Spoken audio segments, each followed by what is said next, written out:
용어상의 혼란을 좀 더 정리할 필요가 있어서 다시 한번 얘기드리면은 외교하고 토익하고 여기 국제관계학회는 이거를 지속가능 개발 목표로 이야기를 하는데 국내 다른 단체는 이걸 발전 목표로 한다라는 거죠. 환경 쪽에는 그게 아직 통일이 안 돼서 두 가지 용어가 통일돼서 사용되고 있다는 걸 이야기하는데 여기서는 개발로 지금 큰 거를 알다시피 올해가 2016년인데 작년 비교해서 작년에 이제 국내 국제적으로 큰 세계비가 있었잖아요. 아디사바바에서 개발 재원 9월달에 SD한테 2030 그래서 12월달에 기후변화 그래서 13번 들어가 있는데 이것이 만들어졌다면 올해는 EM 원년으로서 이제 본격적인 국내 EM이 시작되고 작년에 채택된 게 17개의 목표와 169개의 세부 목표 가게 그다음에 올 초에 채택된 230여 개의 지표 그러니까 글로벌 목표라면 이렇게 구매할 건가가 이제 올해의 큰 과제라고 그래서 알다시피 한국 정부는 진도나가는 별로 없고요. 그 부분에 대해서 이따 김인 목사님께서는 설명을 제가 어제 광주에 내려갔다 왔는데 오히려 지자체에서 굉장히 많이 합니다. 요즘에 제가 전국을 순회하고 있는데 지난주에는 수원을 갔었고요. 그래서 옛날에는 지방대 20일이라고 했는데 이제는 거기 이름 아예 바꿨습니다. 그래서 전국 지속가능 발전 협의회 이렇게 만들어가지고 이 17개를 어떻게 적극적으로 할 건가 굉장히 활동이 오히려 중앙보다는 지방에서의 논의들이 많고 그렇게 된 이유 중에 하나는 알다시피 SDG가 두 가지 흐름이 만난다고 하는데 하나는 코스 2015랑 이름하는 MDG 인본 대치 그룹하고 92년 이후 때부터 했던 그 환경회의 그래서 환경회의에서 만들어졌던 지방의제 21쪽에서는 이걸 자기의 문제로 생각하는 거죠. 오너십 여기보다 더 많습니다.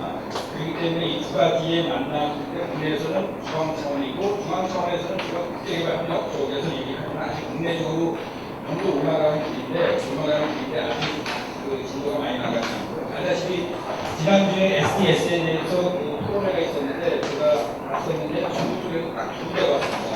외교부하고 환경부 통일심에다 그 연합했는데 통일심 목표랑 지원과에서 우리는 지역에 하나도 없고 한대가 없다. 그렇게 안 한다 그러더라고요. 그게 보여주는 거죠. 지금의 지역 차원 중앙에서도 중앙의 시민사회 자장회의가 기획운영이 하는 거고요. 그래서 지금 그런 것들이 진행되고 있고요. 그 다음에 올해 일정을 간단히 보면은 올해 7월 달에 알다시피 이제 SDG 모니터링 관련해서 유엔에서 하이레벨 폴리티컬 포럼 HLPF가 만들어졌고 올해 7월 달에 거기서 이제 심의하는 것도 있습니다. 첫 심의를. 그래서 193개 중에서 자발적으로 22개 국가가 하게 돼 있고 여기 아시아에서는 한국하고 중국하고 필리핀이 하는 걸로 되어 있습니다. 중국이 하게 되면 제가 볼 때는 G20 정상회의에서 SDG를 논의하게 했기 때문에 사전 준비 정상인 것 같고요. 한국 같은 경우는 그 경제사회 이사회 의장도 올해 맡고 있기 때문에 하지 않았나 이렇게 생각을 하고 그에 관한 한국 정부의 보고서 초안이 요약본이 지난주에 나왔고요. 그 다음에 7월 2일 날 유엔에 제출해야 되는데 그 전에 시민사회 학계 의견을 수정하는 게 아마 다음 주 정도에 있지 않을까 이렇게 생각합니다. 그래서 참조를 알려드리고요. 그리고 올해는 이제 또 당일 중에 마지막 여러 가지가 지금 국제적으로 진행이 되고 있습니다. 근데 저희가 논의를 하기 앞서서 저는 이제 세 가지 실천적 질문을 해야 된다고 생각하는데 첫 번째는 유엔에서 만들어졌기 때문에 왜 해야 된다 그런 차원이 아니라 한국 사회가 직면한 문제들, 뭐 불평등, 양극화, 여러 가지 사회 이런 것들, 뭐 기후변화 마찬가지고요. 이것들을 해결하는데 과연 SDG가 어떻게 우리가 활용할 수 있는가? 그래서 명칭은 도리지만은 사실 현실에서는 툴로 바꿔야 된다라는 거를 첫 번째 얘기를 하고 싶고요. 두 번째는 우리 같은 경우는 국제개발협회인데 이 개도국에 우리가 그동안 해왔던 ODA에 이걸 어떻게 연동해서 좀 더 질적인 발전을 이룰 것인가. 그 다음에 세 번째는 파트너십이겠죠. 국가, 지방정부, 국회, 그 다음에 시민사회, 기업학계가 어떻게 파트너십을 통해서 이걸 효과를 할 건가. 이 세 가지 실천적 질문에 대해서 답을 구하는 게 오늘 세션 그리고 내일까지 토론의 큰 화두가 아닌가 이렇게 생각합니다. 쭉 넘어가면요. 그래서 SDG의 시대적 의미를 한다면은 여러 가지가 있는데 일단은 구성 요소에 대해서 그냥 넘어가도록 하겠습니다. 알다시피 17개가 있고 이게 5개의 P로 구성되어 있다는 거. People, Prosperity, Planet, 16번에 Peace, Governance 얘기하는 거 17번 넘어갑니다. 이번에 대해서는. 그래서 MDG, SDG 비교하는 것도 다 아시기 때문에 그냥 넘어가도록 하고요. 그 다음에 특성에 대해서도 넘어가는데 간단히 언급만 하면 알다시피 SG를 설명하는 방식이 이제 MDG와 비교해서 많이 하잖아요. MDG가 개도국 중심이었다면 모든 나라에 해당된다는 공평성. 그 다음에 MDG가 빈곤에 대해서 사회개발에 한정됐다면 이번에 가장 얘기하는 게 트랜스포메이션을 변혁을 얘기하게 되면서 이 패러다임과 시스템을 어떻게 바꿀 것인가. 특히 기후변화하고 불평등이 들어오게 되면서 그런 단순한 개발 정책의 문제가 아니라 경제개발 패러다임 자체를 바꿔야 된다는 그런 트랜스포메이션 이야기. 그 다음에 MDG가 사회개발에 초점을 맞추는 경제환경 버너스가 다 포함한 이 종합적인 성격, 컴프렌시. 그 다음에 MDG가 빈곤을 반으로 줄이자고 했다면 SDG는 2030년까지 빈곤을 끝장내자는 종식하자라는 슬로건을 내셨기 때문에 보다 포용적인, 포용성. 그 다음에 MDG 때는 대충 유엔에서 보고서에 끝났는데 이번 같은 경우는 피어 리뷰가 들어오게 되면서 약간 책무성이 강화됐다라는 이 5가지를 보통 SDG의 특징이라고 얘기하는데 이거를 그러면 어떻게 적용할 건가 이런 이제 과제가 앞으로 있다라고 생각합니다.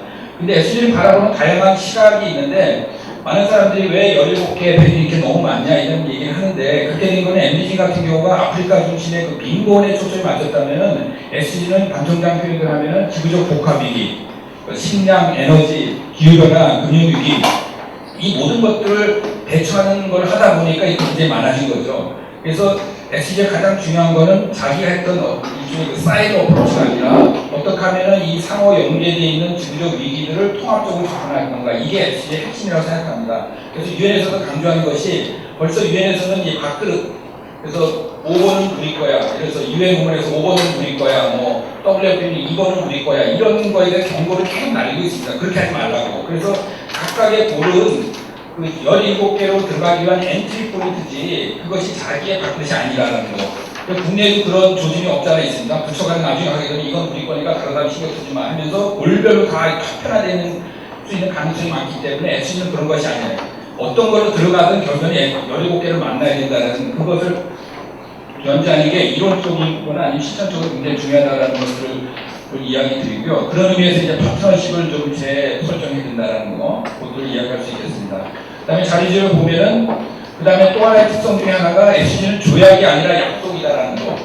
그래서 알다시피 어떤 분들은 SG 뭐 법적 구속력도 없는데 이게 무슨 효과가 있겠냐 이렇게 얘기를 하지만 오히려 역설적으로 법적 구속력이 없는 것이 더 효과적일 수 있는 일종의 그 피어 리더의 힘이죠. 그러니까 안 하게 되면은 도덕적 정치 압력을 받기 때문에 안 할 수 없는 이런 분위기가 지금 만들어졌고 그런 의미에서 MDG와 달리 SDG는 유엔 총회에서 장기간 협상을 통해서 채택됐다는 것. 물론 초창기에는 시민사회 각계각층 의견을 많이 수렴했지만은 이걸 17개, 106개 만드는 과정은 사실 외교 간의 협상을 통해서 했지만은 그럼에도 불구하고 이 협상 과정에서 우리라는 건 시민사회가 얘기했던 중요한 과제인 불평등, 지속가능한 생산 소비 문제, 기후변화, 거버넌스 이런 것들이 담겨 있었기 때문에 이것들을 어떻게 잘 현실화시키느냐가 과제라고 생각해요. 그런 데서 오히려 역설적으로 조약이 아니기 때문에 좀 더 문신의 폭이 많다는 그래서 시민사회와 학계와 다양한 행위자들의 압력과 참여가 이거의 실질성을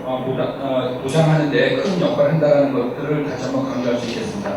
그 다음부터는 자료가 되겠고요. 그냥 쭉 눈을 보시면 되고 그 다음에 일정에 대해서도 올해 일정 중에 흥미로운 거 하나는 그 7월 달에 하이레벨 폴리티컬 포럼이 열리고 근데 저는 이 제목이 굉장히 흥미로운데 아시다시피 HLPF는 옛날에 CSP 그러니까 지속가능 발전위원회의 변형인데 내용은 환경과 사회와 경제를 하는데 제목은 폴리티컬 포럼입니다. 뭐냐면 결국엔 정치라는 거거든요. 그러니까 정치적 의지를 얼마나 기억하느냐 이게 국제 정부 그런 의미에서 이 결국에는 그 정치적으로 이걸 바라볼 필요가 있다는 그런 생각을 다시 한번 할 수 있겠고요. 그 다음에 올해 10월 달에는 헤비타트 회의가 열립니다. 그래서 공교롭게도 사실 헤비타트 회의가 SG를 바라보고 한 건 아니지만 96년에 헤비타트 2가 이스탄불에서 열렸고 20주년 하다 보니까 공교롭게 올해 딱 떨어졌기 때문에 11번 중심으로 하는 회의는 헤비타트에서 좀 더 많이 논의가 될 것 같고요. 그 다음에 HLPF는 아직 4년마다 한 번씩 마치 총회식으로 이렇게 하는 걸로 되어 있고 그래서 올해 끝난 다음에 2019년, 그 다음에 23년, 27년, 2030년 이렇게 해서 10년간의 장기 레이스가 마무리가 되고 아디스아바바 회의는 자체적으로 그것도 4년마다 한 번 회의고 2019년에 그 개발 지원에 관한 회의를 중간 점검하는 이런 식의 일정이 지금 준비되어 있습니다. 그래서 국내 이행관에서는 뭐 여러 가지가 있는데 알다시피 국내 같은 경우는 해외도 그렇지만은 지금 OECD 국가들 같은 경우에 이거를 국내한테 굉장히 어려움이 많습니다. 필리핀 같은 경우는 얘기해봤더니 필리핀 같은 경우는 MDG에서 확장하면 되거든요. 대부분의 개발국들은. 근데 이게 이제 국내 이행을 보려면 한국과 OECD 국가들은 그동안 해왔던 ODA 중심의 국제 이행 부분하고 이걸 국내 하는 과정 속에서 크게 보면은 여러 가지 이제 형태를 보이고 있는데 이거에 관해서는 김태균 교수님이 외교부 연구 용역을 하고 있기 때문에 그거를 참조하면 될 것 같습니다. 간단히 요약을 하면은 큰 과제가 3개가 있는데 이행 메커니즘 어떻게 만들 것이냐, 대통령이냐 총리실이냐 아니면 그 중에서 하나의 부처를 하느냐 아니면 부처만 코디네이팅을 하느냐 이거에 따라 나라마다 굉장히 다릅니다. 양국은 아직 정해진 건 없고요. 그 다음에 이행을 17개를 모두 할 거냐 아니면 선별적으로 필요한 것만 할 거냐 이거 가지고 여러 가지 다양한 접근 방법이 있고요. 마지막으로 지표 개발의 문제가 있습니다. 지표를 어떻게 개발할 건가 이것이 이제 국내 이행에서 큰 지금 과제로 대부분의 OECD 국가에서 지금 논의를 많이 하고 있고요. 실천 쟁점 과제가 많이 있는데 간단하게만 보면 첫 번째는 선언 목표가 17개 있는데 제목은 굉장히 화려합니다. 근데 실질적으로 타겟으로 가게 되면 굉장히 축소가 되어 있고요. 타겟, 그 다음에 지표로 가면 더 실종이 되어 있습니다. 그 다음에 이제 국내 이유로 가면 더 줄어들 것 같고요. 그래서 초창기 용두산일의 가능성이 많기 때문에 이 원래 하고자 했던 그 취지와 현장에서 이것도 어떻게 일관성을 유지하느냐가 굉장히 큰 과제를 지금 첫 번째 있고요. 그 다음에 두 번째는 재원 마련 문제. 당연히 이거는 이제 계속 나왔던 문제고요. 그 다음에 국내 이행과 국제 이행의 효과적 연계. 그래서 그 SDG 의제, 특히 17점 16에 가게 되면은, 15인가요? 거기 가면은, 영어로 하면은 Policy and Institutional Coherence 문제가 있는데, 이걸 어떻게 SDG 시대에 풀어나갈까 하는 거. 그 다음에 분절화 극복의 문제. SDG 논의 과정에 가장 많이 나왔던 단어가 있다면 사이로라는 표현. 우리가 가면 파편하죠. 분절화, 프래그멘테이션. 이걸 어떻게 넘어갈 건가? 라는 것이 큰 과제인데 SDG에서는 특별히 이제 이 부분에 대한 강조가 많고 이 사이로 극복과 관련해서 인권주의화, 인권 기반 조건을 어떻게 할 건가라는 논의들도 여기저기 있습니다. 그 다음에 이제 국내 같은 경우는 지금 다양한 프레임워크들이 이제 글로벌도 마찬가지로 국내도 국내 같은 경우는 옛날에 지속가능 발전위원회가 대통령실에 있다가 국무총리, 지금은 환경부, 그 다음에 녹색성장, 그 다음에 창조경제, 사회적 연대경제 다양한 프레임들이 다 지속가능과 발전인데 이걸 어떻게 잘 이렇게 정리를 해가지고 통합적으로 할 건가는 사실 쉽지 않은 말인데 이론적으로, 정책적으로, 실천적으로 그것이 풀리지 않으면은 제가 보기에는 자칫 잘못하면 SDG N분의 1로 들어가서 그냥 국제 보고용으로 끝날 가능성이 많기 때문에 얼마나 이거를 국내 현안과 정책과 연결시키고자 하는 것이 가장 큰 과제라고 할 수 있겠습니다. 법, 제도 모든 부분에서 그렇고요. 그래서 시민사회 관련해서는 오늘 오후인가요? 특별히 세션인데 거기서 논의가 좀 더 있을 텐데 시민사회도 큰 과제가 있는데 학계뿐만이 아니라 이게 국제 국내가 같이 통합이 되면서 이것을 어떻게 하는데 역할도 그렇게 됩니다. 그러니까 국내에서 보통 시민사회라고 하면은 정부 정책을 감시하는 역할이 주로 있는데 SG 같은 경우는 감시 역할도 있지만은 이행에 대한 역할도 있거든요. 이 두 가지를 같이 한다는 게 생각보다 쉽지 않거든요. 그러니까 파트너십에 참여하면서 동시에 어떻게 모니터링하고 비판하는 역할을 할 수 있을까? 이건 모두의 과제인 것 같습니다. 정부도 그렇고 우리 시민사회도 그렇고 기업도 그렇고 그래서 이런 것들이 SCS의 우리의 공통의 과제가 아닌가 그렇게 생각하고 마지막으로 이 주요 그룹이라는 표현을 많이 쓰거든요. 우리는 일단 보통 시민사회라고 하게 되는데 유엔에 가게 되면 메이저 그룹 9개로 이렇게 이 표현을 하는데 그래서 메이저 그룹에는 아더 스테이크홀더 하라고 보통 이렇게 얘기하는데 이게 25년 전의 프레임이거든요. 그 중에서 가장 지금 문제가 되는 게 이 지방정부입니다. 왜냐면 지방정부가 9개 중에 하나 들어가 있는데 그 당시에는 지방정부가 별 역할이 없었거든요. 그 스테이크홀더를 집어넣는데 SC 때는 지방정부가 오히려 제가 볼 때는 가장 주축이 되지 않을까. 지방에서부터 지속가능 발전 실천을 하고 이걸 모아서 중앙으로 올라오는 이런 접근법들이. 그래서 지방정부가 그 N분의 1, 그 스테이크홀더 중에 하나가 지방 차원에서의 그 9개 플러스 그 다음에 17개를 지방 차원에서 하고 올라오는 이런 그런 의미 저는 오늘 전국대회에서 하는 게 굉장히 큰 의미가 있다고 생각하는데 지방 차원에서 개발하는 것도 마찬가지로 재구성에서 올라오는 이런 방식이 저는 FCG 시대 때 굉장히 중요하다고 생각하고 그 첫 테이프를 저희가 여기서 끊는다고 생각합니다. 자, 이상입니다. 감사합니다.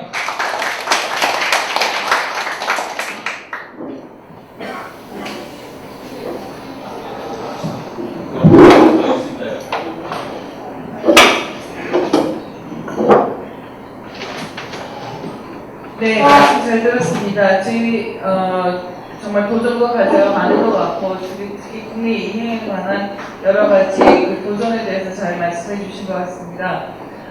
이번에는 제가 SDG 이행 지원을 위한 코이카의 전략에 대해서 김인 코이카 전략기획이사님으로부터 말씀을 드리겠습니다.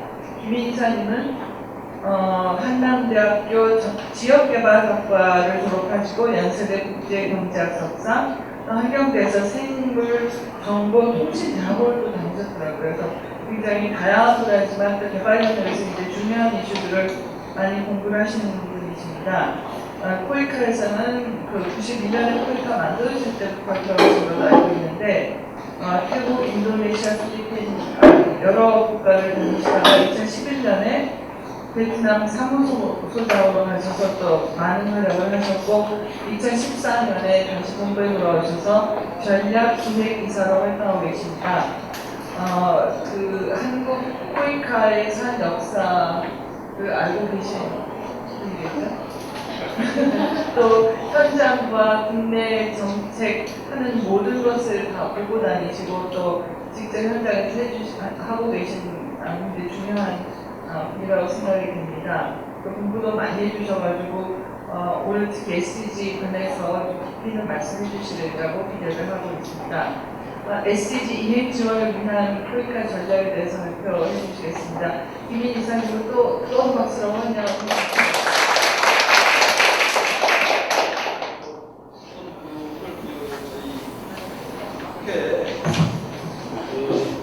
학술대회를 성공적으로 개최하게 돼서 생각하고 이 모임을 함께 준비해주신 관계자 여러분께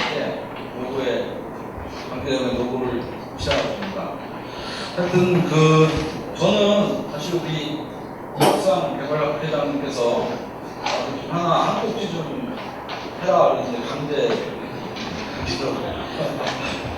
근데 어떻게 하다 보니까 정부 측 얘기나 어떤 원조를 수행하는 집행기관 입장에서 필요성을 지니게 됐습니다. 그래서 이거를 어떻게 지금 우리 학회 회원들한테 어떻게 얘기를 해야 되는지 참 고민이 많은데 사실은 피할 수 있었으면 정말 피하고 싶은 그런 가지입니다. 왜냐하면 사실 제가 작년 9월에 SDG를 유엔에서 채택하고 한국의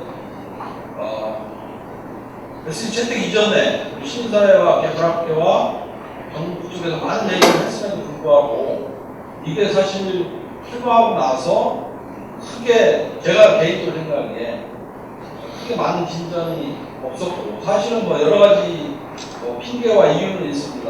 왜냐하면 230개 아까 얘기하셨던 인디케이터가 3월 달에 유엔에서 자기 결정이 그때까지 좀 기다리자는 그런 것도 있었고 그 다음에 정부 내에서 어떻게 보면 좀 서서히 좀 여러 가지 상황을 봐가면서 이렇게 선택적으로 우리 정부가 먼저 해야 될 일은 발표는 하지만 종합적인 것은 상당히 신중하게 고려를 하면서 나가는 면도 있었습니다만은 좌우지간에 제가 개인적으로 생각할 때는 여러 가지 추진 속도가 조금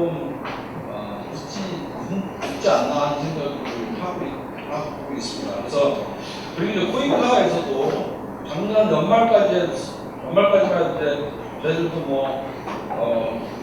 위협 있게 여러 가지 전략과 준비를 갖추고 있다가 최근에 이제 좀 저희 국면 들어서 조금 주춤하고 있는 상황이라서 사실은 특별히 이제 그동안에 대외적으로 나와서 이게 말씀드렸던 거 이외에 많은 분들이 달라진 것은 없어서 사실 이제 쓰기에 망설였습니다. 근데 말씀 있는 만큼 설명을 드리고 제 역할을 다할 겁니다. 그래서 오늘 제 얘기의 중심은 이 코이카의 어떤 계획과 방향성을 가지고 이 SDG를 추진하고 있는가에 대해서 포커스를 많이 주려고 하고요. 그다음에 제 개인적인 생각이라든가 여러 가지 이 자료에 없는 얘기는 토론 때 일단 얘기를 하도록 하겠습니다. 그래서 오늘 이성훈 의원님 다 얘기해 주셨지만 일단 SDG가 채택된 이후에 금년 3월에 230개 지표 인디케이터가 확정되고 있는데 이제 저희가 정리해야 될 그런 목표들은 다 세부 계획까지 정리가 됐다고 생각합니다. 그래서 이제 저희가 금년도 7월 11일부터 20일까지 고위급 정치 포럼에서 SD 이하로 한 자발적 특별 검토가 논의될 예정이고요. 그 다음에 금년 9월에 유엔 총회에서 각 지표 방법론을 확정할 예정입니다. 그리고 나서 내년에 유엔 통계위원회 총회에서 최종 통계 지표를 확정하는 일정으로 SDG가 추진이 될 거고, 그리고 지금 현재 OECD, 유엔, 그 다음에 월드뱅크 등 국제기구뿐만이 아니라 평가 네트워크 회원들까지 포함해서 SDG를 평가에 있어서 신뢰 주기화하려는 움직임을 보이고 있고, 그리고 유엔도 SDG 점검을 위한 업무 체계를 수립 중에 있습니다. 특히 한국은 금년에 에코속 의장국가인데 이 에코속에서 이 고위급 정치 포럼을 주관하는 그런 해서 모니터링을 하는 역할을 맡고 있는데 이때 지금 오준 대사님께서 에코속 의장이십니다. 그래서 저희가 7월 10일부터 20일 사이에 회의에서는 한국이 주도적으로 이행 계획을 꾸고 가야 되는 그런 역할을 하고 있습니다. 우리 정부의 SDG에 대한 국내적 이행에 관해서는 사실 이게 빨리 정비가 좀 돼야 되는데 아직까지 저희들은 아까 이성훈 위원님께서 말씀하신 대로 사실 과거에 갖고 있었던 녹색 성장 위의 역할, 그리고 환경부가 맡았던 지속 가능 발전위원회, 그리고 외교부와 국무총리실에서 이제 주도하는 국제개발협력위원회가 아직까지 뭔가 정비를 못하고 있는 상황 같아요. 지금 현재로서는 각자 부처에서 기존에 있는 업무에서 지금 분담해서 지금 업무를 좀 추진해가는 그런 입장이고, 빨리 이런 부분이 좀 조정이 됐으면 좋겠다, 정리가 됐으면 좋겠다는 게 기본 입장입니다. 그리고 SDG의 이제 대외적 이행, 그러니까 대외적 이행을 위해서는 지금 일단은 국제개발협력위원회가 주도적으로 하도록 저희가 OJ 기본 ADEC가 이렇게 돼 있어서 하고는 있는데 여러 가지로 이 SDG가 저희 국제개발협력의 주류화가 지금 현재 크게 많이 되지 못하고 있는데 노력은 조금씩 하고 있습니다. 그래서 작년 연말에 제2차 국제개발협력 기본계획, 5대 기본계획을 채택하면서 SDG를 5대 기준으로 설정을 한다든지 평가에 이런 걸 통계 시스템을 정리한다든지 그런 좀 진전을 보였고, 금년에 5월 30일 날 제26차 국제개발협력위원회를 개최를 하면서 2017년도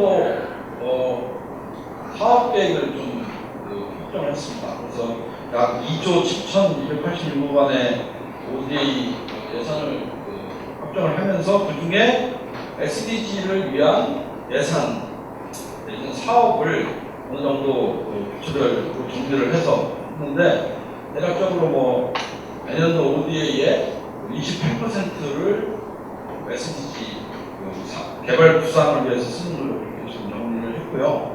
그래서 이제 SDG를 위한 개발 구상 사업에는 19개 기관에 327개 사업에 7,635억 원 정도가 배정을 했습니다.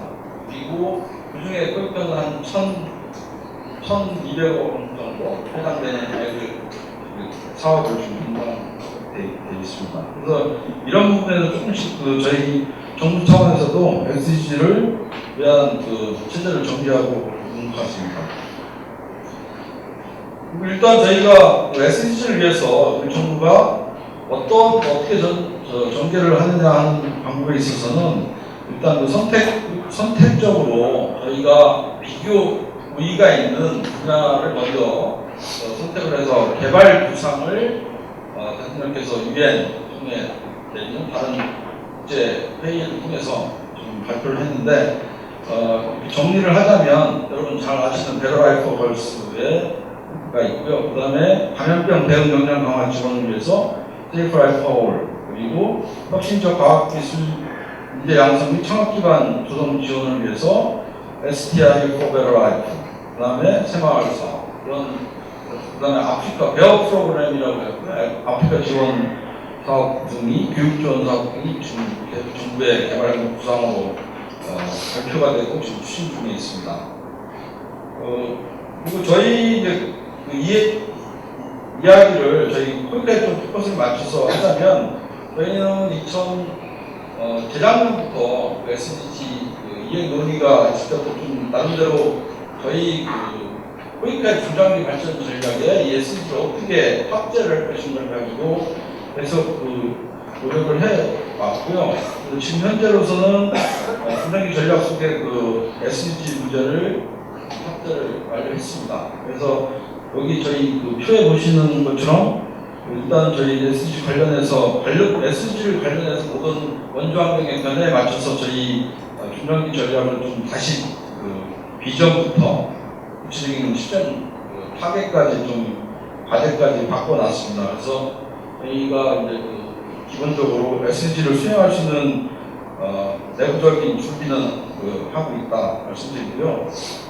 그리고 그 전에 이제 원조에 머물러 있습니다. MDC 시대에서는 저희 코이카가 어떤 중심돼서 원조를 이렇게 끌고 나가는 그런 모델을 했었다면은 SDG 시대에서는 저희 코이카가 이제 어떤 파트너십에 그러니까 포괄적 파트너십에 의해서 플랫폼 역할을 하는 기능을 하고 있다는 그런 전략에 변화를 했습니다. 그래서 코이카가 분명히 25살입니다. 25살인데 그래도 어쨌든 한국에서 25년의 ODA 경험을 갖고 있는 기관으로서 선도 기관으로서 일단 저희들이 20년 동안 쌓아온 지식 개발 협력에 대한 현장 지식과 경험 그리고 저희가 해외에서 갖고 있는 네트워크와 채널 그리고 이 어떤 사업에 대한 딜리버리 시스템이 저희가 나중에 조달이라든지 어떤 교류 방식이라든지 이런 게 있어서 그거를 서로 공유하는 플랫폼 역할을 하는 게 저희 핵심 전략입니다. 그리고 이제 그러니까 중장기 전략 중에 SDG 이행을 3대 핵심 과제가 있는데 SDG 이행 전략을 세우겠다. 그리고 포스트 2015 브랜드 사업을 추진해서 여러 가지 17개의 수많은 그런 골 중에 이 코이카가 타겟으로 좀 선택과 집중할 수 있는 브랜드를 만들어서 추진하겠다. 그리고 SDG와 연계한 통합 성과 관리 체계를 구축하겠다 하는 게 저희들 전략입니다. 그리고 저희들도 이제 정부의 개발 협력 구상에 맞춰서 코이카가 갖고 있는 5대 중점 분야와 4대 범분야, 3대 범분야를 추진할 수 있는 코이카 브랜드 프로그램을 이렇게 5개를 만들었습니다.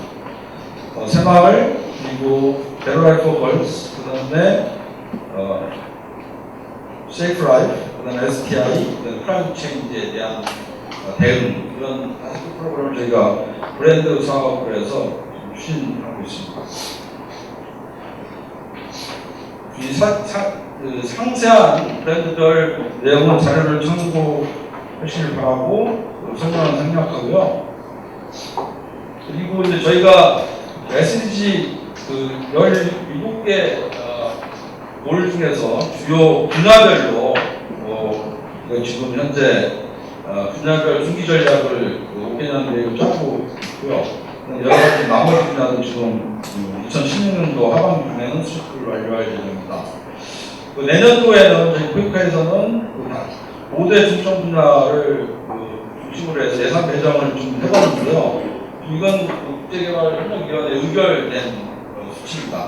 총 114개의 사업과 그리고 1,170억 원의 예산을 투입할 예정입니다.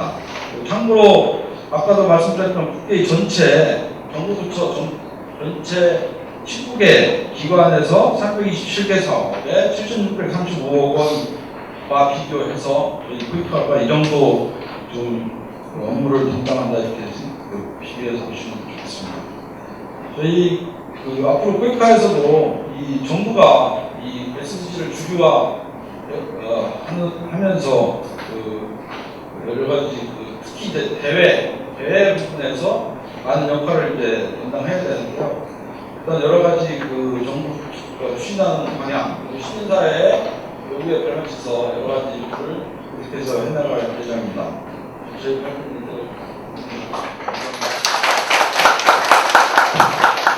네, 감사합니다. 이사님께서 조금 이따가 출발을 하셔야 되죠. 40분. 네, 알겠습니다. 말씀 잘 들었습니다. 코이카가 이제 SDG 시대에서도 이제 중요한 역할을 할 텐데, 국내 이행에 대해서 여러 가지 우려를 말씀하시면서, 제가 이런데 행사를 하다 보면은 정부 측에서 나오신 분들은 대부분 이 사업의 긍정적인 면이나 잘하고 있는 거에 대해서 주로 말씀을 해주시고, 민간에서 오신 분은 거기에 대해서 좀 비판적인 시각을 말씀하시는데, 오늘은 살짝 두 분이 뒤바꿔서 이상원 이사님은 SDG가 굉장히 괜찮은 거다. 특히 SDG가 이게 TT가 아니라서 오히려 가능성이 더 많다고 나중에 윤두관이 말씀을 해주셨지만, 그래도 굉장히 포텐셜이 기대되는 긍정적인 말에서 훈훈하게 느껴졌는데, 김인 이사님이 나오셔서 갑자기 굉장히 작년서부터 올해까지 한 게 없다고 자학비판을 해주셔가지고 9년간 작년 열심히 했습니다. 작년 연말 이후로 쉬셨다고 말씀하셔가지고 걱정이 되기 시작해서 막상 발표를 드리니까 그거보다 좀 많이 하신 것 같아서 조금 안심은 됐습니다. 근데 오늘 두 분 제가 아주 어렵게 또 토론자로 모셨습니다. 그래서 두 분들 말씀 들으면서 또 여러분들 좋은 질문 생각해 주시기 바랍니다. 첫 번째 발표에 대한 토론을 해주실 분은 이태주 교수님이십니다. 이태주 교수님은 서울대학교에서 문화인력으로 박사, 석사 다 하셨네요. 그리고 박사 논문이 제가 굉장히 흥미로워서 적어왔습니다. 피지의 식민지 전통과 변화, 땅하부와 마을의 추장과 빈화. 이거에 대해서 나중에 좀 질문해 주시면 좋을 것 같아요. 그래서 피지에서도 오랫동안 생활하시면서 인류학자로서 또 많은 연구를 해주셨고요. 우리가 아는 거는 유네스코 한국위원회, 또 코이카에서 오랫동안 일을 해주셨고, 지금 한성대학교 교수로 계십니다. 또 그렇지만 또 NGO 쪽에서 많은 활동을 해주시고 계셔서 ODA 와치의 사무총장을 대표를 역임하셨습니다. 그리고 또 레디라는 국제개발 협력 분야의 중요한 연구기관을 맡고 계십니다. 그래서 오늘 이태주 교수님께 식단한 토론을 부탁을 드리겠습니다. 감사합니다. 박수로 또 환영해주십니다. 평소대로 신랄한 토론을 해드려야 되는데 정황이 너무 신랄하면 안 될 것 같아서 조용조용 하겠습니다. 본격 토론에 앞서서 두 가지 먼저 말씀을 드릴게요. 오늘 아주 재미난 뉴스 중에 하나가 빌 게이츠가 섭사하라 볼리비아에 닭을 10만 마리를 주겠다고 그러면서 볼리비아에서 굉장히 화가 났대요. 이게 도대체 우리나라를 알고 하는 소리냐, 우리를 거지로 하냐, 우리 볼리비아가 닭을 1억 9천만 마리를 사육을 해서 해마다 30마리를 수출하는 나라인데 이게 빌 게이츠 고래 아니냐? 아주 굉장히 무례하다라고 아주 재미나는 상징적인 뉴스인 것 같아요. 우리가 해외 원조 사업을 얼마나 상대방을 알고 깊이 있게 사역 있게 해야 되는가를 보여주는 굉장히 사건인 것 같습니다. 또 하나 최근에 이제 외교부 간부하고 SLPF 아까 나왔습니다. 타이틀 포럼에 대해서 얘기를 하다가 뭘 그렇게 걱정하세요? 외교부는 항상 거짓말 잘 쓰는데 또 평소대로 거짓말 잘 쓰면 되지. 그랬더니 그렇지 않고 그러더라고요. 흔쾌히 사실은 우리가 굉장히 화려한 여러 가지 프로그램들, 이 브랜드들이 많이 있습니다. 얼마나 우리가 진정성을 갖고 얘기를 하는지를 먼저 좀 짚어봐야 되겠다 말씀을 서원을 해야 되고요. 토론은 딱 두 가지로 제가 먼저 하나는 SDG에 대한 얘기고 하나는 한국의 SDG에 대한 이행 방안 두 가지 말씀을 드리도록 하겠습니다. 첫 번째 SDG는 저는 기본적으로 굉장한 기회이자 도전이다 이렇게 생각을 하고 있습니다. 그래서 그럼 어떤 기회예요? 어떤 그 도전인가에 대해서 제가 6가지로 간략하게 말씀을 드리면 첫 번째는 아까 그 트랜스포머티브 아젠다 얘기가 나왔습니다만 제가 가장 SDG에서 핵심적인 용어 중에 하나가 트랜스포메이션입니다. 에너지도 트랜스포메이션이 필요하고 우리 사회, 경제, 모든 시스템, 우리 사고방식, 소비와 생산방식 모든 것들이 사실은 그러한 수준 높은 병역적인 과제를 제기를 하고 있는 것이 SDG 아젠다고. 그래서 이런 그 SDG가 내포하고 있는 패러다임과 지식과 소위 여러 가지 그 비전과 꿀과 특히 이제 국제개발 관련된 모든 규범 체계와 이런 그 수많은 액터들이 기다려야 되는 변혁에 대한 일종의 지침서다. 저는 그렇게 받아들이고 있습니다. 그래서 이건 얼마나 한국이 또는 코이카가 우리 정부가 또 시민사회가 기업들이 내재할 수 있는가가 사실은 가장 큰 관건이 되겠죠. 두 번째는 SDG는 굉장한 그 지식산업의 오퍼추니티다라고 저는 생각하고 있습니다. 여러분 아시겠습니다만 지금 대학도 뭐 융합과학이 들어가고 난리죠. 제가 대학에서 행사를 하고 있습니다만 사실은 SDG만큼 그 포괄성 또 SDG가 갖고 있는 경제와 환경과 이 사회 영역, 정치적인 영역들을 완전히 믹스해 놓은 하나의 아젠다로 만들어낸 이런 그 프로그램이기 때문에 이 안에 굉장히 많은 소위 그 다양한 요소들 간의 그 넥서스가 존재한다. 그래서 최근에 여러분들 물과 식량과 그다음에 에너지에 대한 넥서스에 대한 연구가 굉장히 많이 있는 것처럼 이런 방식으로 17가지 꼴이 서로 어떤 관련을 맺고 있는지에 대한 엄청난 연구가 지식산업의 아젠다, 과제들을 가져주고 있다고 생각하고 있습니다. 그래서 우리가 지금 우리 학회도 그렇고 이 대학도 그렇고 한국의 ODA 비즈니스 업계 전문가들이 그 정도를 지금 따라가고 있는지 어느 정도 이런 그 SDG가 갖고 있는 이 지식산업을 우리가 민트하고 있는지 한번 작성해볼 필요성이 있지 않을까 생각합니다. 세 번째는 발표에도 나왔습니다. SDG는 포괄적인 그런 파트너십, 인클루시브 그 파트너십에 대한 굉장한 기회다. 과거에 거의 안 자란 다 자란 특히 원조의 비즈니스가 전부 정부 간의 일이었다면 앞으로는 정말 절대로 그럴 수도 없고 그렇게 돼서도 안 되는 일이죠. 그래서 국회에 말할 것도 없고 기업, 시민사회, 여러 가지 대학, 싱크탱크, NGO 모든 그 취약지기관까지 전부 다 사실은 하나의 비전과 골을 위해서 역할 분담을 해야 되는 이런 그 소위 말하는 그 협치 시스템들을 만들어야 되는 그런 과제가 있는 겁니다. 이따가 말씀드리겠지만 얼마나 우리가 정부 내에서도 협치가 이루어지지 않고 칸막이가 심하고 아까 사이로 문제 나왔습니다만 그런 이런 분절적인 시스템 하에서 더 많은 이 스테이크홀더들을 어떻게 하나의 가버넌스 체계로 끌어안고 그런 파트너십 체계를 만들어갈 수 있을 건가가 SDG가 던져준 굉장한 도전자 기회다라고 말씀드릴 수 있습니다. 네 번째는 SDG는 소위 그 Balance Coherence for Development이죠. 그래서 PCD라고 얘기하는 소위 발전 개발에 대한 정책 일관성의 새로운 엄청난 기회다라고 말씀드릴 수 있습니다.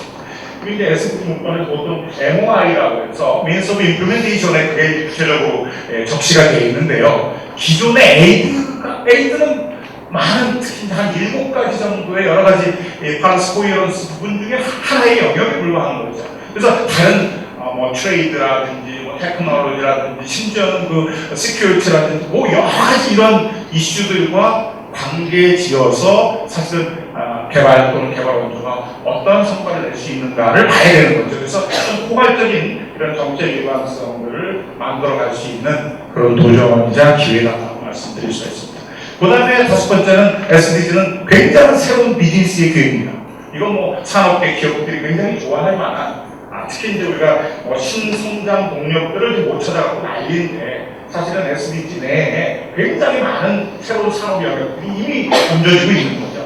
그래서 우리 데이터 관련된 여러 가지 이런 산업도 그렇고 기존의 에너지 산업, 물 산업, 도시 산업, 여러 가지 폐기물 산업, 환경 관련된 모든 이런 새로운 비즈니스들이 또 건강과 관련된 웰빙과 관련된 불평등 완화와 관련된 이 모든 이런 그 비즈니스들이 기업과 정부가 관심을 갖고 앞으로 도전을 해야 되겠다는 얘기고요. 마지막 6번째는 SDG는 소위 원조한 소위 에이드 이펙티브니스가 입증될 수 있는 마지막 기회다. 마지막 기회다. 근데 더 이상 원조에 대한 찬반 논쟁이 만약에 SD 프레임에서도 원조가 작동하지 않는다면 이제 정말 세계적으로 원조는 정말 끝나야 되는 거고 끝날 수밖에 없을 거다 이렇게 생각합니다. 그래서 정말 원조가 왜 필요한지 어떤 역할을 해야 되는지 이를 비전부터 골과 타겟 모든 차원에서 SDG가 정당하게 갈 길을 보여주고 있는 거다. 그래서 이 6가지의 노력 과제를 어떻게 한국 정부와 우리 원조 기관이 또 시민사회가 준비를 해야 되는가를 말씀드렸습니다. 그다음에 이제 두 번째는 제가 한국의 시청 과제를 제가 간단히 말씀을 드리도록 하겠습니다. 제가 항상 그런 입장입니다만 좀 냉정하게 기존의 우리의 성과를 평가해 볼 필요가 있겠다. 뭘 해야 될 건가를 논의하기 위해서는 정말 부끄럽지만 냉정하게 우리의 현재 모습을 좀 볼 필요가 있습니다. 그래서 제가 한국의 원조 시스템, 한국의 원조의 컨텐츠, 한국형 원조라는 것이 국제사회에서 어떻게 비춰지고 어떻게 평가받고 있는가를 우리가 많은 부분들을 객관적으로 받아들일 준비가 돼 있어야 되겠다. 그래서 여러분들 아시겠습니다. 단기적인 성과주의, 지나친 분조와 그다음에 정책 일관성의 부재, 또 관료주의, 모든 것이 공여국 중심의 이런 사고방식, 그다음에 이 코리아 에이드라는 이런 단기성, 가시성, 또 한국형에 대한 집착, 여러 가지 원조를 통한 한국의 여러 가지 이미지나 이런 정파주의적인 사고, 이런 여러 가지들을 좀 객관적으로 평가하고 짚어볼 필요가 있겠다라고 말씀드립니다. 두 번째는 우리 정부가 급조해서 사실은 작년 연말에 7월 달에 우리 시민사회가 오디오를 통해서 굉장히 제발 제2차 오디오 기본계획 좀 시간을 가지고 충분히 토의해서 연구해서 만들어라. 정말 날조 급조해서 만들지 마라라고 했는데 여러 가지 이유로 7월에 급조해서 발표를 했죠. 근데 거기에는 SDG 관한 내용 하나도 안 들어가 있습니다. 그래서 정말로 많은 학자들, 전문가들 실망을 했는데 불과 몇 달 만에 이 4대 이니셔티브가 화려한 그 수사를 동원해서 이니셔티브를 만들어냈죠. 근데 제가 판단할 때는 이게 모든 도너들이 이러한 화려한 수사들과 이 브랜드 작업들을 한다면 이거야말로 전 지구적인 또 다른 이런 프레그멘테이션의 징조가 아니냐라고 생각을 해요. 그래서 이게 각 국별로 이렇게 많은 이니셔티브나 이런 프로그램 우리가 해마다 내년 예산 계획도 발표했습니다만 1000개가 넘는 프로젝트를 하는데 이런 여러 가지 브랜드만 해도 한국이 갖고 있는 브랜드가 너무 많다. 그래서 지금 좀 헷갈리고 이거를 얼마나 일관성 있게 추진할 수 있을지 정권이 바뀔 때마다 이런 의구심도 드는 것이 사실이다라는 거죠. 오히려 글로벌 이니셔티브가 대표적인 섹터별로 있잖아요. 그런 글로벌 이니셔티브에 적극적으로 동참하고 참여하고 기여하는 방식으로 하는 것이 훨씬 더 지혜로운 것이 아닌가라는 생각들을 해봤습니다. 그 다음에 두 번째 문제는 이게 이제 4대 이니셔티브 플러스 1 나왔습니다만 이게 기본적인 우리나라의 원조 계획에 있어서 중요한 CPS와 기본 계획과 전혀 얼라인하지 않아요. 그러니까 CPS 따로 4대 이니셔티브 따로예요. 기본 계획 따로 4대 이니셔티브 따로예요. 그러니까 도대체 뭘 하는 건지 한국 정부의 입장이 도대체 뭔지를 정확하게 정리하기가 어려운 거죠. 예를 들면 CPS에 없는 국가들이 4대 이니셔티브에 딱 들어가 있어요. 그럼 도대체 새마을운동을 왜 남아공, 아프가니스탄, DRC, 페루, 어디니까 콜롬비아 이런 나라에 왜 새마을운동을 해야 되는지를 정말 나는 이해할 수가 없어요. 농촌분야 전문가들조차 이해할 수가 없어요. 왜 우리가 남아공 같은 잘 사는 나라에 아프리카에 또 다른 이모진 도로에 왜 우리가 새마을을 해야 되는 건지, 예를 들면 요르단에 왜 우리가 사드 이니셔티브를 해야 되는 건지, 라이베리아하고 시에라고 이런 나라가 왜 보건 분야 핵심 국가가 돼야 되는 이런 것들이 전혀 실패해서 따로는 뭔가 이런 얘기들. 그래서 그런 부분들을 조금 정부가 고민을 해서 좀 조정을 해야 되지 않을까 이렇게 생각을 하고요. 또 하나는 이 4대 이니셔티브에서 왜 한국이 그토록 강조하는 한국 원조의 50% 이상을 쓰고 있는 유상 원조와 인프라 중심의 원조와 KSP에 대한 얘기는 하나도 안 들어가 있어요. 그럼 KSP는 이 4대 이니셔티브가 전혀 관계가 없는 건지, 그죠? 인프라 사업은 이런 이니셔티브하고 관계가 없는 건지, 왜 무상만, 프로젝트만 이 4대 이니셔티브를 포함시켰는지, 이러한 것들이 정말 시민사회 입장에서도 전문가 입장에서 굉장히 의아스러울 수밖에 없다는 그런 말씀이죠. 그 다음에 또 하나는 아까 MOI 민스 오브 임플리멘테이션 얘기했습니다만 여기에 대한 진지한 고민이 이제 필요할 때라고 얘기합니다. 정말 디벨롭먼트 파이낸싱에 대한 고민뿐만이 아니라 한국이 갖고 있는 아까 SDI, 이 테크놀로지나 무역, 이 트레이드, 그 다음에 이 커피스티빌들 이런 것들을 실제 우리의 원조 프로그램에 어떻게 동원할 건지가 가장 힘든 우리의 연구 과제가 되겠습니다. 그 다음에 마지막 하나가 이제 결국에 이제 메저먼트 문제인데요. 너무나 복잡한 연관되어 있는 이런 17가지의 골과 엄청난 타겟들을 어떻게 모니터링하고 어떻게 평가하고 종합적으로 성과를 매주할 건가라는 문제가 이것도 우리의 전문가들, 학자, 시민사회가 해야 되는 중요한 과제 중에 하나라고 말씀드릴 수가 있습니다. 마지막으로 이미 이성훈 이사께서 말씀을 했습니다만 우리 정부가 갖고 있는 SDG하고 관련된 이 거버넌스 체계의 부재, 이것이 가장 중요한 하나의 과제라고 생각을 하고 국회를 중심으로 해서 과거의 DJ 정부에서 정말 먼 기전을 만들었었던 대통령 직속 PCSD라고 해요. 대통령 직속 지속가능발전위원회 이거를 다시 원위치에 복원시켜야 될 타이밍이 지금 딱 그런 타이밍입니다. 그래서 이거를 국회와 정부가 본격적으로 다시 이제 PCSD를 복원을 시켜서 그 밑에 녹색 성장 전략이라는 모든 위원회들이 그 밑에 서포트를 하는 방식으로 조정이 되라고 말씀드릴 수 있습니다. 마지막 하나는 정말 SDG와 한국이 실천할 과제 중에서 가장 마지막에 중요한 것이 진정한 이 통합원조의 계기를 SDG가 지금 과제를 던져주고 있다. 이렇게 복잡한 과제들을 하는데 부처별로 따로 한다는 건 정말 난센스입니다. 이건 SDG 거버넌스뿐만 아니라 국제개발 원조의 통합적인 거버넌스를 어떻게 만들어볼까를 정말 우리가 연구해야 되는 말씀입니다. 감사합니다.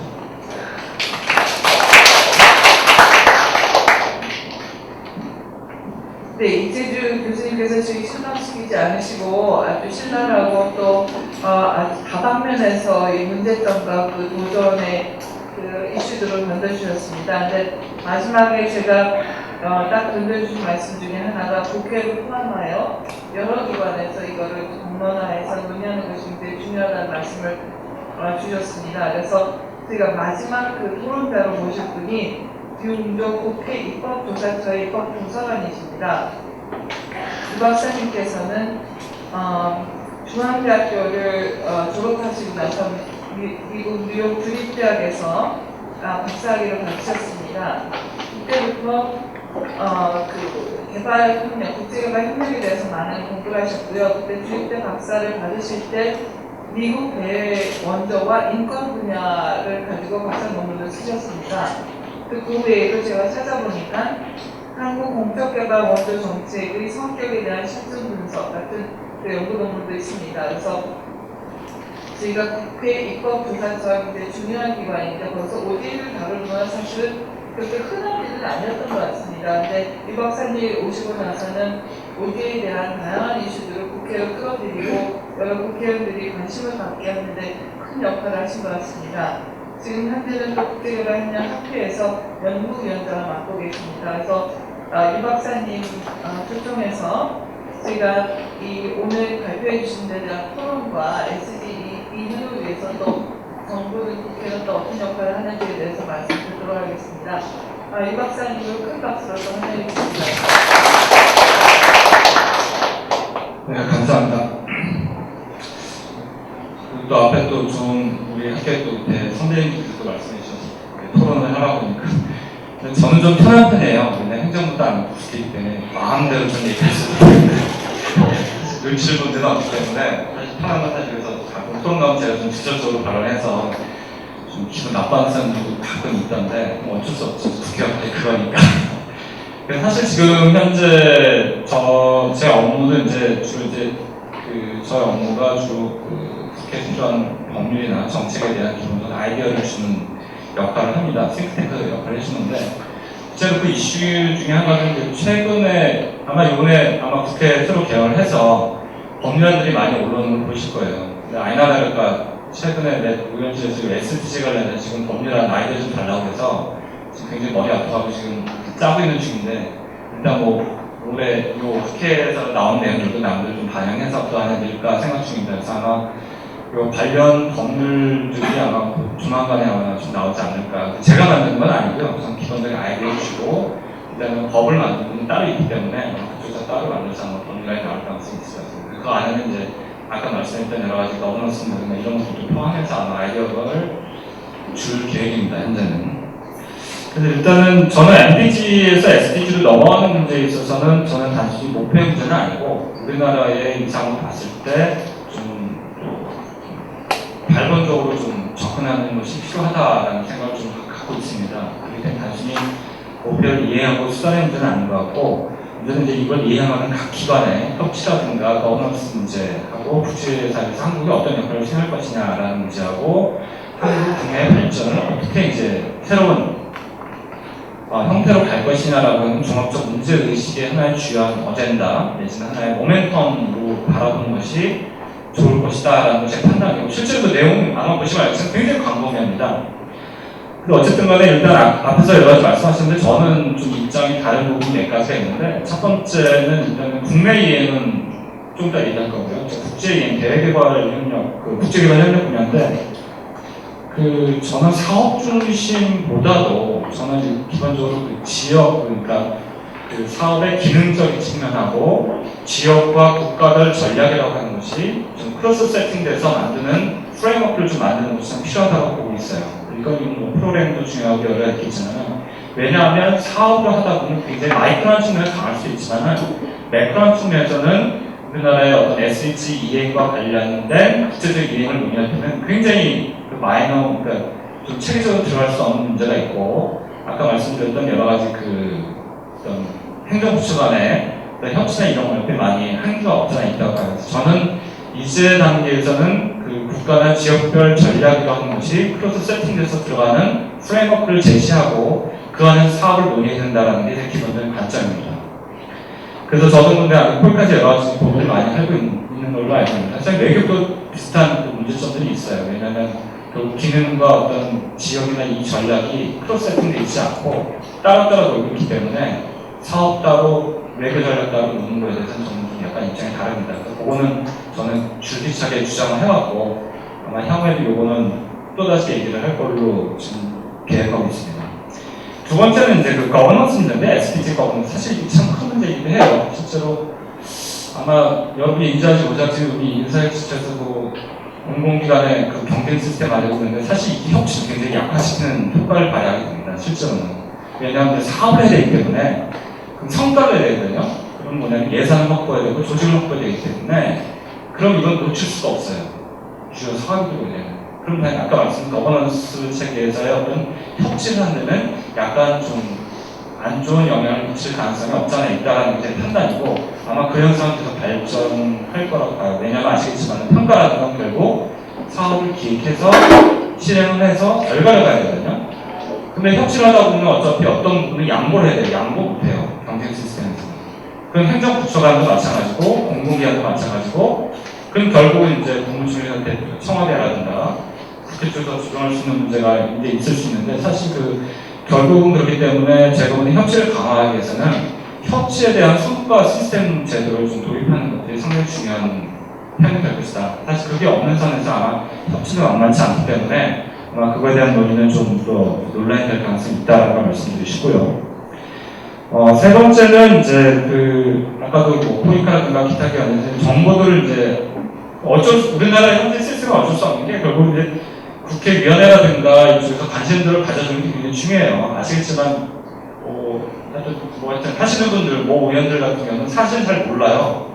심지어 ODA가 뭔지 개념을 잘 모르시는 분도 있고, 그런데 불구하고 발언을 하세요. 그건 왜냐하면 그분들의 책임이 아니고, 어차피 그 의원들이 하거나 국정할 때는 굉장히 사업들이 많고, 우선순위가 많이 떨어져요. 그러다 보면 이제 국제개발 협력이나 이런 이슈는 굉장히 좀 우선순위 굉장히 밑에 있기 때문에 관심도 없어요. 그래서 결국은 이제 국회 역할과 이걸 강화하기 위해서는 결국은 그런 다채로운 모임이나 어떤 회의나 이럴 때 되도록 계속 인발을 시켜서 그분들을 나름대로 어떤 개화시키는 작업들이 많이 필요하다는 것을 말씀드리시고 지식이나 정보를 굉장히 많이 주는 게 중요하다고 판단합니다. 그 다음에 네 번째는 이제 아까 말씀드렸던 여러 가지 협치의 문제, 그 다음에 민간의 참여 문제인데 저는 어쨌든 이제는 지금 아까도 이사님이나 굉장히 고생들 많이 하셨는데 좀 수리하는 과정들을 좀 더 활성화시키는 게 많이 필요하다고 판단을 해요. 왜냐하면 지금 당장 목표를 써서 진행해서 하는 것이 아니고 이제 SDGC나 MDG는 다른데 MDG는 우리나라가 좀 막 올라와서 원소를 주고 이제 2단계였다 한다면 내실을 굉장히 중요하다고 봐요. 내실을 기하기 위해서는 뭐가 있으면은 굉장히 심도 있고 시간이 좀 걸리더라도 체계적이고 해석 논의들이 많이 필요하다. 그래서 되도록이면은 코이카나 이쪽에서도 학계나 이슈과의 관계를 사업을 주는 어떤 대상으로 보지 말고 하나의 협력적인 파트너로서의 수기를 받아내는, 검토받는 그런 체계로 아마 좀 더 확대된 시각으로 바라보는 자세히 전환이 없이는 아마 제가 보는 그런 기본적 태도나 제가 보는 코이카를 여기서 비판하고자 하는 건 아니지만 업무 때문에 어쩔 수 없는 걸 전 이해해요. 그렇지만은 일반적으로 밖에서 보는 코이카 입장이라든지 예산이 많다 보니까 학계나 용역이나 이런 걸 할 때 보면 굉장히 별로 이렇게 협치의 정신보다는 어떤 측면에서는 약간 좀 위에서 내려보는 그런 식의 태도를 보는 분들이 많이 있어서 그렇게 비판들이 많아요. 이거는 국회에서도 좀 문제적인 한 적이 있는데 어쨌든 간에 제가 보는 데는 좀 그런 태도를 바꾸는 내부 시스템 개혁이 없이는 아무래도 코이카 입장에서는 여러 가지 어떤 사업의 효율성이나 효과성이나 긍정적 평가 문제는 다소 미약할 측면이 없지 않아 있을 것이다라는 것을 말씀드리고 싶어요. 그렇기 때문에 결국은 학회라든가 민간과의 협치라든가 논의 구조를 수평적 관계에서 그리고 그것을 키워주는 방향으로 아마 활성화시키는 게 필요하다는 걸 말씀드리고 싶고요. 다섯 번째로는 저는 이제 SDG 시대에서 이제 좀 그걸 강조하고 싶은데요. 이론 개발에 좀 집중하자라는 걸 말씀드리고 싶어요. 실제로 아까 말씀한 SDG는 아마 SDG가 단순하진 않아요. 아까도 앞에서 선생님들께 말씀하셨지만은 목표 간에 연결되는 게 굉장히 많고 예를 들면 어떤 사업이 특정한 목표를 성취하는데 하나도 되는 게 없어요. 크로스 세팅돼 있고 서로 이 엮여 있는 게 많기 때문에 예를 들면 농림 분야에서 농림 분야에서 되는 문제가 아니고 그것이 결국 경제 성장이라든가 빈곤 대치라든가 다 연결돼 있어요. 그리고 거기에 굉장히 이론적 논의가 많이 필요해요. 근데 아쉽게도 아직 한국에서의 논의는 어떤 사업이나 이런 논의들 많은데 사실 이론 개발 상당히 좀 부족한 측면이 없지 않아 있어요. 그래서 제가 볼 때는 아마 행정이나 집행하는 쪽에서도 학회도 마찬가지겠지만 이론 개발을 좀 더 강조하는 활동도 좀 필요하지 않을까라고 판단해요. 사업을 잘했고 못했고의 문제가 아니고 왜냐하면 아까 제가 초대로 말씀드린 거예요. MDG 시대하고 SDG 차이점이라고 했을 때 우리가 어떻게 접근할 거냐 그러면 결국은 SDG 시대에서 기본적으로 국제개발 내지는 발전의 문제에서 한국의 어떤 주도성을 확보하는 건데 그 주도성 확보는 돈을 푸는 게 중요한 것이 어차피 그래도 선중에 대해서 굉장히 뒤집기 때문에 오히려 이론적인 논의나 이것을 좀 대외적으로 개발하고 논의하는 틀을 활성화시키는 게 필요하다라는 걸 좀 말씀드리고 싶습니다. 그리고 여섯 번째로 말씀드린 것은 이제 이건 코이카에 대한 얘기를 하고 다시 이제 행정기관과 마찬가지로 기관들의 문제인데 저는 이제 영어나 이쪽 자료에 대한 어떤 활성화된 연구 활동을 좀 강하게 필요하다라고 말씀드리고 싶어요. 그래서 제가 보면 코이카도 그렇지만은 한글판이 아닌 영어판 자료들을 열심히 활용해서 나름대로 발간해서 좀 더 국제사회에서 기여할 수 있는 예를 들어서 전파력을 가질 수 있는 그런 것이 되었으면 좋겠다라는 것을 말씀드리고 싶습니다. 네, 이상입니다. 감사합니다. 네, 감사합니다. 지금 보셨겠지만 두 분 토론자께서 앞서 발표하신 거에 대한 토론과 함께 또 새로운 어젠다를 이슈들을 지금 많이 던져주고 계십니다. 그래서 오늘 논의가 굉장히 풍성해질 수 있을 것 같습니다. 우선 오늘 발표하신 두 분 선생님께 간단하게 답변 혹은 항변 혹은 변명 혹은 앞으로의 계획에 대해서 좀 진솔하게 말씀해 주시고 그래 주시면 재미있을 것 같습니다. 네, 부탁드립니다. 우리 이제 학회원 정말 죄송한데 제가 서울을 버리고 전국으로 도망을 왔는데요. 어젯밤에 또 다시 기상 소식을 봐요. 제가 45분에 나가려고 합니다. 빨리 전주까지 통화를 하면 한 20분 걸리나요? 10분이요? 3시 22분 시작해야 돼서. 근데 일단 우리 이태주 교수님 말씀하시는 거 보니까 100% 동의합니다. 다 어차피 가야 되는 분인데 다만 이제 저는 이제 SDG 관련해서 우리 학교에 와서 발표하고 이런 SDG가 이게 과연 빈곤 대치를 위한 발전된 수단이나 방법론이 될지 오히려 책임자들의 책임성을 떨어뜨리고 또 방향성을 잃게 하는 정말 혼돈을 오게 가져올 수 있는 아무도 책임지지 않는 아무도 뒤에 남겨놓지 않겠다라고 얘기했으나 앞으로 흡수가 그럼 아무도 없는 상황이 될 수도 있다. 그래서 개인적으로는 한 5년 후에 좀 다시 수정이 될 수도 있다는 그런 전망을 갖고 있어요. 그래서 너무나 많은 과제, 너무나 많은 일, 그리고 과연 원조를 가지고 개발 효과성을 책임져야 되느냐 하는 문제를 거꾸로 보면 이 원조가 아까 이제 이태준 교수님이 원조 효과성을 마지막으로 증명할 수 있는 그런 게 될 것이다. 우리 그런 얘기를 했는데 다시 전제 뚜kul로 원조의 필요성이 SDG 시대에 점점 더 크게 될 것이다라는 그런 전망을 갖고 있고요. 한국은 아직까지 정말 그 SDG에 대한 기본적인 사고의 전환, 받아들일 자세에 정말 전환이 필요한 것 같습니다. 저를 포함해서 모든 사람들이 필요한데 그러나 저희가 MD 시대에도 좀 늦게 출발했지만 가장 열심히 가장 적극적으로 추진했던 국민이고 나라였습니다. 그래서 SDG도 시간이 가면 조금 스타트는 늦지만 충분히 캐치업할 수 있는 그런 과정인 것 같고요. 우리 이용주 박사님 얘기해 주신 코이카의 협치의 자세, 말로서 아무리 강조를 해도 부족함이 없는 거고요. 또 이제 저희들이 그러기 위해서 일단 우선 제도 변화를 한 게 그전에 이제 코이카가 원조를 리드를 해야 된다는 생각을 갖고 또 체계를 그렇게 맞췄었는데 최근에 코이카가 이제 바꾼 건 뭐냐면 일단 아까도 말씀드렸지만 플랫폼 역할, 그래서 같이 원조를 한 플레이어들이 이렇게 게임을 할 수 있는 그런 협회 내지는 플랫폼 내지는 이런 역할을 하겠다고 이렇게 저희 이미 대외적으로 선언을 했고 저희 국회에서 내부적인 변화를 계속해서 주고 있습니다. 그리고 오늘 학회가 마지막으로 계속해서 좀 뭔가 새로운 방향을 제시해서 저희 정부 부처나 이 원조 집행 기관들이 제대로 정부 자리를 일할 수 있게끔 해주시면 감사하겠습니다.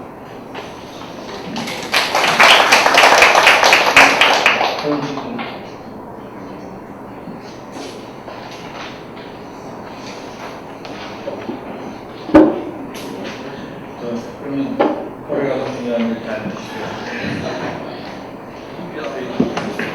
이사장님이 메시지 잘 이해하시도록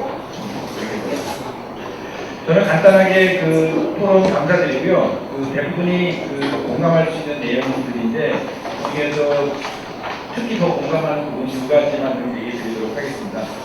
유흥조 박사님께서 좀 사업에 너무 얘기하지 말고 좀 연구하고 성찰하고 시간이 필요하다는 지적을 좋겠습니다. 왜냐면은 사실 이쪽 분야가 이 보석성장을 저희가 했잖아요. 보석성장을 그래서 저는 이거를 네 단계를 보는데 우리가 OECD 가입했던 97년부터 그다음에 OECD 가게 가입했던 2010년, 11년 그때까지 이렇게 하다가 11년부터 갑자기 강공 드라이브가 막 걸리기 시작하고 그때 G20 정상회의하고 2011년에 준비가 안 된 상태에서 부산 개발을 통해 하고 막 단기적으로 막 하다가 그 다음에 요번에는 이제 이게 다행히 그게 15년짜리거든요. 15년짜리거든요. 그래서 좀 숨을 고르면서 우리가 그동안 했던 개발 협력을 좀 통째적으로 한번 점검하는. 그래서 저는 기업에서는 R&D를 얘기하는데 신입사 입장에서는 R&A, 그러니까 Research and Advocacy, 그러니까 에비던스 베이스뿐만이 아니라 진짜 어떤 패러다임에 대해서 어떤 고민하는 그런 계기를 삼았습니다. 그래서 저는 SG에 서두르지 말자. 15년이거든요. 너무 지금부터 당장 뭐 해야 되나 뭐 이렇게 하지 말고 진짜 좀 시간을 갖고 그런 의미에서는 카이드의 역할이 그 어느 때보다 중요하지 않을까. 올해하고 내년, 2년. 어차피 한국에서는 정치적인 일정을 보면은 지금 정부에서는 별로 그 중앙정부에 크게 움직일 것 같지 않아요. 어차피 그동안 걸렸던 상황 마무리하는 단계로 새롭게 시작하는 건 아니거든요. 그러면 선상 내년은 또 대선입니다. 그러면 선상 대선 때 이게 의제로 되고 차기 정부가 이거를 인수위의 과제를 집어넣고 100대 과제든 50대 과제 거기 들어가고 연결이 돼야 실질적으로 이게 의미가 있고 그렇지 않고 지금은 다 논의 단계가 아닌가. 서두르지 말고 올해하고 내년은 진짜 지겨울 정도로 토론을 많이 하자. 그래서 새로운 패러다임과 이 트랜스포메이션의 한국 사회에서 갖는 의미가 뭔지에 대해서 진짜 소통하는 그런 시기를 가졌으면 한다는 게 제안이고요. 그래서 트랜스포메이션이라는 표현을 쓰는 트랜스라는 게 요즘 트랜스 하게 되면 많은 사람들이 두 가지 연상하는데 하나는 트랜스젠더 하고 또 하나는 그 영화 제목이죠. 트랜스포머. 두 가지를 연상하는데 이 SG에서 얘기하는 트랜스라는 의미는 경계를 벗어나자라는 거예요. 트랜스 섹터럴. 그다음에 트랜스 내셔널 바운더리. 결국에는 사이즈를 넘다라는 건데 진짜 이 트랜스의 의미가 뭔지에 대해서 우리 가운데 합재가 아닌 거예요. 자기 한국 분야를 넘어서고 다양한 행위가들이 만나는. 근데 제가 볼 때는 지금 SG 때 현상적으로 올해 내일 내년까지는 SG 워시가 굉장히 심각해질 것 같아요. 우리가 화이트 워시하고 블루 워시, 뭐 그린 워시 하듯이 사실 뭐 사례 구상이라는 것도 솔직히 얘기하면 기존에 있는 거 짧게 이렇게 해가지고 이름만 다 빡 띄붙이는 거잖아요. 근데 SG에 따라 다 보내는 거거든요. 그런 식으로 하지 말자는 거죠. 그러니까 진짜 이게 트랜스포머티브 하냐라는 것도 좀 더 성찰적으로 해야 돼. 정부로 너무 지금 하게 모든 거를 다 이렇게 이태리 교수님이 지적했듯이 그런 것들을 좀 확 바꾸는 그런 의미에서 보면은 근데 우리 안에서도 사이드가 많은 게 예를 들어서 과연 국제개발협력학회에서 환경부가 뭘 제시했냐면 얼마 전에 그 한국 지속가능 발전 기본계획을 20년짜리입니다. 2016년부터 2035년까지 그랬는데 우리 개발학회 별로 얘기 안 하거든요.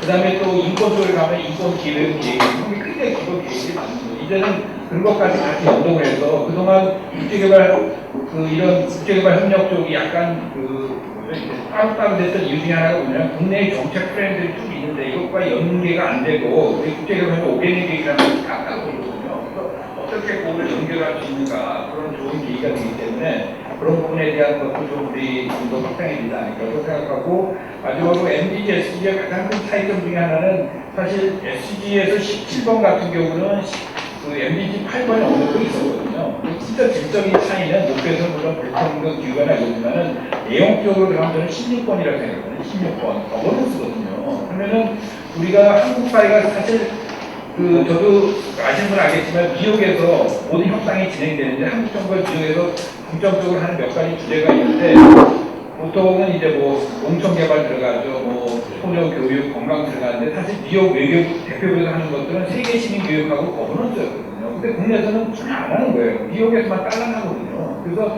한국이야말로 진짜 우리가 보통 민주화하고 그러니까 산업화와 민주화를 같이 했다라면은 그게 국제개발에 반영이 돼야 되는데 지금 모든 것들이 빈곤 퇴치하고 산업화 쪽으로만 그거 하지 말자는 게 아니라 좀 민주화, 다시 말해 거버넌스 16번과 좀 균형을 맞출 때가 되지 않겠나 그런 생각을 하고 요번에도 보니까 그런 논의들이 굉장히 많은데 이거를 그냥 논의로 끝나는 것이 아니라 SG 때 한국 국제개발력의 또 다른 중요한 축, 16번을 축으로 한국 경험들을 잘 이렇게 녹여내면은 그동안에 좀 편중된 것들을 좀 기본으로 잡을 수 있는 그런 기회가 되지 않을까 그런 의미에서 16번의 중요성에 대해서도 다시 한번 제안을 드립니다. 슬로건이 하나 있는데 SG를 제가 지난주에 수원에 갔더니 수원에 어떤 계신 분들이 그러더라고요. S가 너무 어렵잖아요, 영어가. 그래서 한국어로 그거를 만들었더라고요. 어떻게 했냐면 S가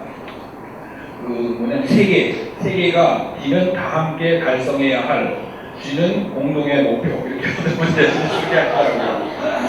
그래서 얘기를 했다. 근데 그분이 지역활동 영어 하시는 분이 아니에요. 영어에 대해서 잘 모르고 익숙하지 않은데 지역활동가 그걸 이렇게 만들더라고요. 근데 이게 벌써 이제 한국화 되는구나. 그런 얘기가 있었고 그냥 이건 아재 개그인데 그래서 SG를 더 이상하게 하게 되면 술 먹을 때는 뭐냐면 이게 3대 악이다 SG가 각 애들이 4대 악을 얘기했잖아요. 근데 S가 술, E가 담배, 그다음에 G가 뭐막 게임, 그래서 뭐 그런 식으로 막 술자리에서 그런 얘기도 있었습니다. 그냥 썰렁 개그였습니다.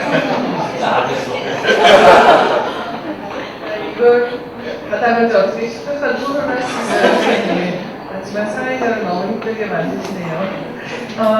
썰렁 개그부터 신랄한 비판까지 모든 것이 지금 열려져 있습니다. 저는 이 앞에 나와 계신 분들도 이 분야의 전문가지만 참여하신 여러분들 굉장히 중요한 또 좋은 아이디어와 의견 있으시리라고 믿고요. 특히 저희보다 좀 젊은 친구들이 물론 저희가 20대라고 생각을 하시겠지만 저희보다 좀 젊은 분들이 후속 세대들이 이 SDG에 대해서 갖고 있는 어떤 희망이나 기대나 어떤 두려움보다 도전 그걸 느끼는 것도 좀 같이 말씀해 주시면 굉장히 좋을 것 같습니다.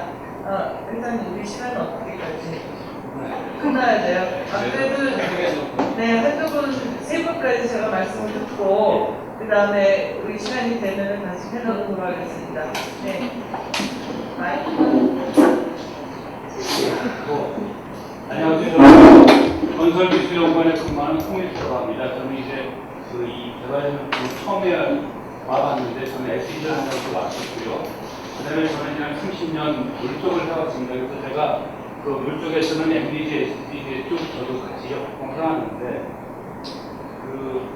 지금 말씀해 주신 분들 다 공감하는데 제가 조금 공감하지 못하는 부분이 하나가 있어서 지금 우리 이성훈 위원장이 말씀하신 내용들을 제가 풀리 어그리하는데 지금 우리 글로벌 우리 내부 현황도 그렇고 금년하고 내년에 2년을 하는 말씀이 좀 우리가 글로벌 사회에서 뒤처지지 않을까 싶은 생각이 듭니다. 왜 그러냐면은 금년 1월 초에 다보스 포럼에서 안경훈 사무총장하고 김영세이가 총장하고 그분이 하이레벨 온 워터인가 하는 그런 글로벌 패널을 구성한다고 어나운스를 했습니다.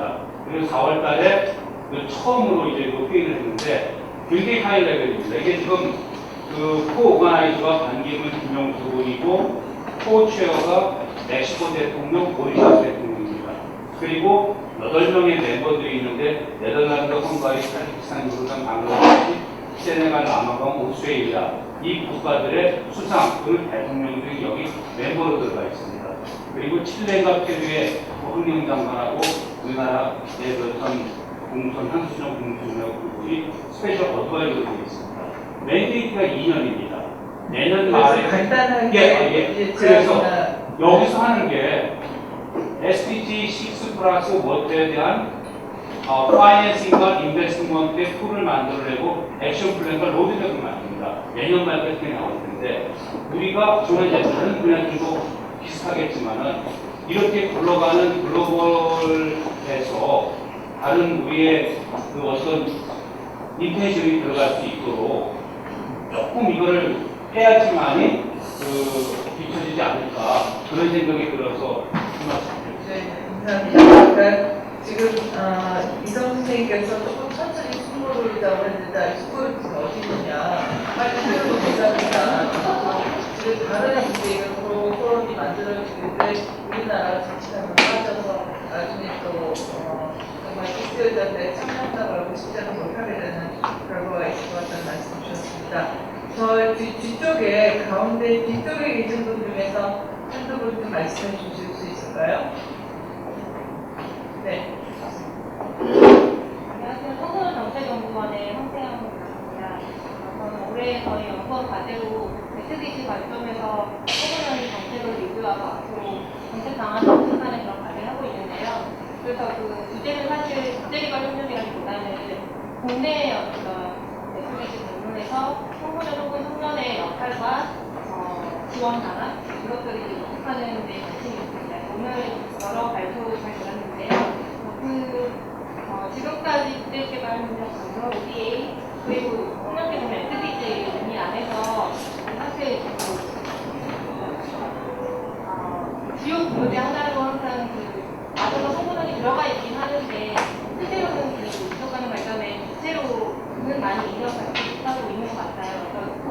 인상이나 생태계 다른 부분을 잘한 것 같은데 앞으로 어떤 국내 이행 과정에서 이제 어떤 발전의 변화나 정책 방향이 필요할 거라고 생각이 되는지. 감사합니다. 한 번 더 계실까요? 그러면 30초씩 간단하게 답변을 좀 해주시면서 마무리를 하도록 하겠습니다. 거꾸로 가겠습니다. 중요한 얘기고요. 어쨌든 잘 할 겁니다. 그거 말씀하신 건 저도 충분히 동의하고 있고 아까 말씀 여러 가지 구체적 동향은 저도 알고 있고 아까 하여튼 뭐 잘 될 거라고 생각하고 있습니다. 네, 저도 뭐 특별한 얘기 없고요. 학회가 뭐 이런 학술 담론을 주도를 하면 그것이 눈에는 안 보이지만 또 시간은 걸리지만 정책이나 반응이 바뀝니다. 학회의 역할이 좀 중요하지 않고. 일단 글로벌 포럼이 파트에서 엄청나게 많이 만들어지는데 참여는 굉장히 중요하다고 생각하고요. 제가 후보자라는 이제 국내 이행을 좀 더 하자는 그런 취지였고 글로벌을 하지 말자는 그런 건 아니고 청소년 관련해서는 특히 4.7에 대한 강조를 다시 한번 하고 싶습니다. 그 4.7에 보면은 타겟이 있는데요. 그 교육 분야에 보면은 세계시민 교육 들어가거든요. 그 내용에 인권, 평화, 소비자, 그다음에 지속가능 발전 여러 내용들이 있는데 이번 기회에 좀 그 학교에서의 어떤 커리큘럼을 저는 뭐냐면 국민교육헌장은 이번 기회에 세계시민교육 헌장을 바꿔보자라는 SCC에 그런 제안을 하는데 청소년 분야 할 일이 엄청나게 많습니다. 나중에 한번 따로 얘기했으면 좋겠습니다. 네, 오늘 저희가 국제개발협력학회가 처음으로 이제 지방에서 하게 되는 아주 굉장히 중요한 계기인 것 같습니다. 2016년 국제개발협력학회 학예 학술대회를 저희를 초청해 주신 전국대학에도 다시 한번 감사 말씀드리고요. 또 국제개발협력학회 회장님 또 여러 후원 기관도 많이 있습니다. 오늘 이 논의를 통해서 저희는 그 SDG가 지금 MDG에서 했었던 그 해외 이행뿐만 아니라 국내 이행의 중요성과 그 포괄성에 대해서 많은 말씀들을 해주셨습니다. 제가 학회에다가 좀 제안하고 싶은 거는 이제 비슷한 말씀 해주셨지만 다음번에 한번 SDG는 정말 이제 국제로 나가는 문제뿐만 아니라 국내 이행이 있으니까 국내 주요 학회들하고 통섭적인 한번 학회를 하시는 건 어떨까 한번 제안을 드립니다. 그래서 환경 분야 분들하고는 제가 개인적으로는 만나지만 이런 학회 차원에서 정말 SDG를 논의하는 그런 자리에서 만나지 않는 것 같습니다. 그래서 학회도 그 개발협력 학회 자체가 굉장히 그 인터디스플리너리 하지만 그 마음들이 좀 더 넘어서는 정말 통섭적인 그런 학술대회를 한번 다음 기회에 준비해 주십사 부탁 말씀드리면서 SDG를 위해서 제가 각 분야에서 각자들이 많은 노력을 해주고 특히 학회가 하실 일이 많겠다 그런 생각을 합니다. 그래서 여러분들의 그 지속적인 참여와 관심과 노력이 많이 필요하겠습니다. 감사합니다.